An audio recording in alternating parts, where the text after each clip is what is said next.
we do have to use fall arrest because it is quite a popular option and sometimes the only option we have, we got to make sure we have our basic components. So the A, B, C's, and D's of fall protection are as follows. They are the anchorage, they're the body harness, the connection device, and the D, that's not for diversified, that's for descent and rescue. Because if you're in active fall arrest equipment, you got to have a self-rescue plan. Some people don't know that if your rescue plan is limited to just calling 911, that's a big OSHA violation.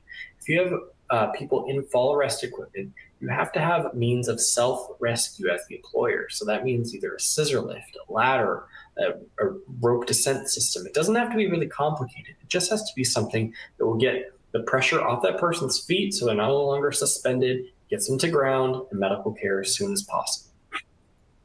Now, I don't want to dive into an ABCs of fall protection, of course. However, I do want to talk about a recent update to SRLs. This was an ANSI update. Again, not an OSHA update, so this is a manufacturer standard change.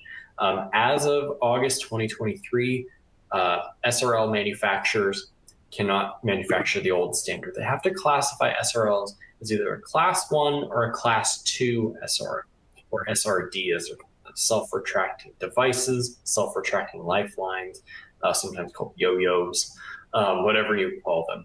But now manufacturers have to differentiate class 1 and class 2. So a class 1 SRL is for overhead use only. An SRL kind of works like a seatbelt in your car. If you lunge forward too quickly, that seatbelt locks up and doesn't allow any more seatbelt to come out. Well, an SRL basically works the same. Fun fact, some of the very first SRL prototypes were seatbelt blocks taken straight out of an automobile. So class 1 SRLs overhead use only because as you pull those tight, they lock up almost instantly. Now, class 2 SRL, that's for leading edge applications. So you have two options for tie off on a class 2. You can still tie off above the dorsal D-ring, or you can tie off down to the foot level. Because a class 2 SRL is going to have added protection for the lifeline itself. Because SRLs, they don't lock up until you pass beneath the level of the SRL. So if you're working beneath one and you fall, it's going to pull straight and it's going to pull almost immediately.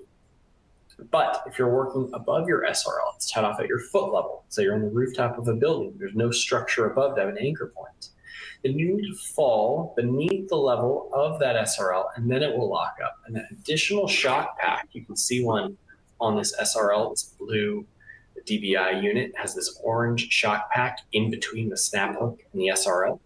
On that one, that shock pack is not for you, the user. That shock pack is for the SRL lifeline itself to make sure it doesn't bust when it goes over that edge that you're walking.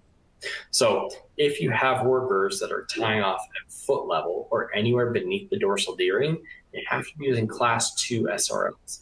And this is a good example of when people say, well, hey, that's an ANSI update.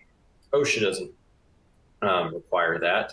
That's when I say, well, hey, OSHA does require you to follow manufacturer instructions. And per manufacturer instructions now, you won't be able to find one that allows the use of a former class 1, class 2 SRL. This is the new standard. So in that way is how ANSI gets enforced, by manufacturer instructions. But something that manufacturers can no longer make these SRLs to the old standard. If you're in the field still using what they were formerly called either class A or class B SRLs, they're still okay to use if they are passing your annual competent person inspection. Just the manufacturer themselves cannot produce a new unit to that old standard.